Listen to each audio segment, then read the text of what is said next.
Je représente le délégué général du Québec à Paris et par cette présence, la délégation générale et donc le gouvernement du Québec a voulu montrer tout l'attachement qu'il porte à ces projets de coopération franco-québécoise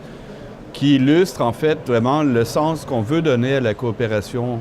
franco-québécoise, donc des projets ancrés dans le réel qui correspondent aux priorités, aux besoins des citoyens franco-québécois et qui apportent une forte valeur ajoutée en matière de coopération. Donc, c'était vraiment pour montrer le soutien de la délégation générale du gouvernement du Québec, mais aussi des réalisations concrètes de la coopération franco-québécoise. Les premiers ministres français et québécois se voient aux 2 ans, c'est ce qu'on appelle les rencontres alternées des premiers ministres, et à ce moment-là, ils déterminent les priorités de la coopération franco-québécoise. Par exemple, dans le cas qui nous occupe, la santé, qui est une préoccupation majeure, évidemment, pour les Français et les Québécois. Et à partir de là, il y a une structure qui existe, qui s'appelle la Commission permanente de coopération franco-québécoise, qui finance des projets montés par des équipes françaises, des équipes québécoises. Par exemple, le projet qui était monté par le groupe AFNOR et le groupe Entreprises en santé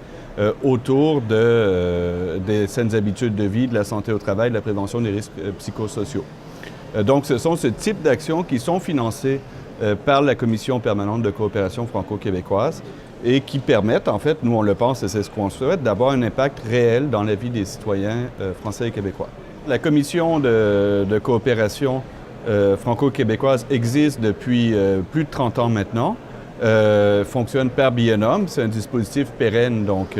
financé par les 2 gouvernements. À ça s'est ajouté plus récemment un fonds franco-québécois de coopération décentralisée,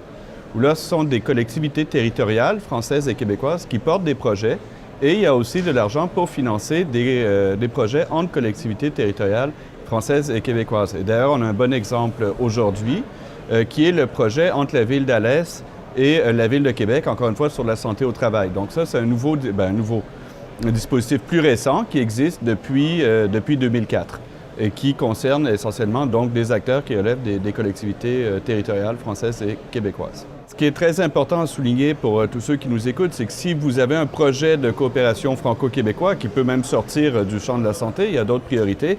l'appel à projet pour la Commission permanente de coopération franco-québécoise est ouvert actuellement et se termine le 25 septembre. Donc, si vous avez des projets de coopération franco-québécoise, c'est maintenant. Il faut aller soit sur le site de la Délégation générale du Québec à Paris ou sur le site du ministère des Relations internationales du Québec et vous pouvez déposer en ligne votre projet de coopération franco-québécoise qui sera examiné